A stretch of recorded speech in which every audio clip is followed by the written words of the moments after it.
So what inspired me to do this podcast, guys, is a very interesting post that I read. And me as an entrepreneur, I'm very interested to see how businesses are doing, how different industries are doing. And there was this post on LinkedIn that got viral on WhatsApp forwards. And the name of the post was Candy Brands Owned the Chutta.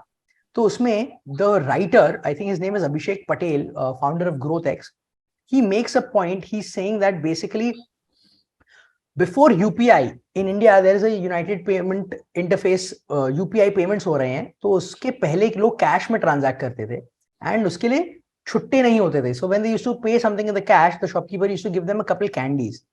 Because of this, according to the gentleman, Abhishek, the toffee sales have really reduced and there is a steep decline in sales of toffee. Fast forward to 2020, according to him. So he was saying that nobody knew that UPI would affect the candy business so much. And no one would have thought that finance would be a competition for the candy business. Now, whenever I hear such things, I always wonder, okay, this is an interesting point. It sounds very logical, but oftentimes there's more to what meets the eye. And so my instinct was to call Vishal and ask him, Vishal, you're in the candy business, man. Who better to ask than you? So Vishal, I want to know from you, what do you think? What about the candy business? And do you think UPI has actually really affected the candy business? You being so up close in the candy business yourself. Right. So yeah, an article by Abhishek Patel very recently went viral, where he has gone on to write paragraphs about how UPI has affected the candy business. Rather, I'd use the term digital payments, because digital payments, the penetration of digital payments has really shot up since demonetization, right? So its acceptance has really grown. Now over here, obviously in the article, I data has not been cited, right? Obviously, he wouldn't be incorrect to suggest that yes, there was a time when a lot of retailers would use candy as loose change, right? So they went a step ahead in the barter system, and instead of using coins, coins may have been in short circulation, or that denomination may not have been available, or in order to make a quick buck, they would always use loose change.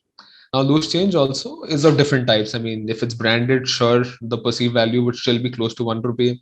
If it's not branded, then the perceived value would be a lot less, and even the customer would push back. Correct.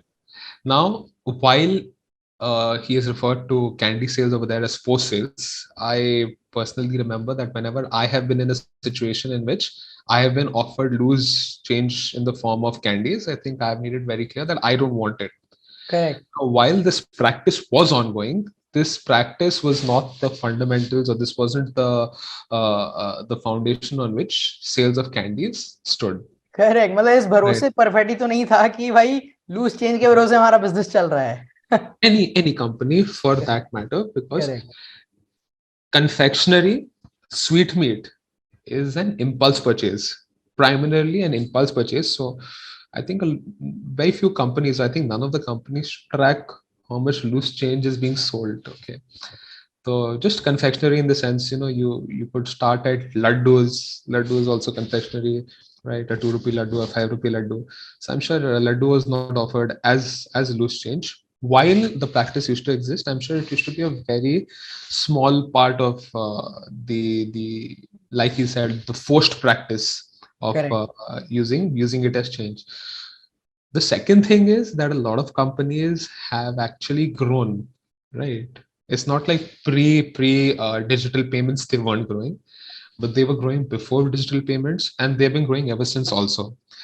In the article, he cites that in 2020, a lot of companies did not grow, right? They didn't grow with respect to 2019, not with respect to 2016, right? Because again, while it's an impulse purchase, while there's impulse purchase involved, you will see a lot of people had stopped stepping out of home, right? Schools were shut, point of purchase of confectionery had shifted, but there was no significant degrowth. Okay. Correct. And almost every industry suffered this dip. So it's not like it's Right. exclusive to candy business because of the lockdown. Right. And after that, 2021, 2022, in spite of one or two further lockdowns, one or two further jolts, the second wave and the third wave, despite that, all the companies have done really, really well. Right, in spite of the fact that you've had constraints when it comes to input costs of transportation have gone up, raw material costs have gone up. In spite of that, a lot of companies have done really, really well. I can't say for the local players, but at least all the branded confectionery companies have done well. Now, one reason for that is that while a lot of customers seek premiumization, right? So like they seek better products, they seek branded products, they're looking at safety now as a very critical aspect when it comes to the product, right? So if someone has a bounty of ₹5 to spend, they have a range of decisions to a range of options to pick from. So you could have candy, you could have lollipops, you could have chewing gum, you could have bubble gums, you could have filled chewing gums, you could have laddus, you could have sandesh, right? So a lot of things to choose from. So a lot of people have really moved away from uh, uh, the local goods, right, or open goods that would be exposed to the elements of nature, and they've probably moved to a lot of premium products, or what they would deem are safer products.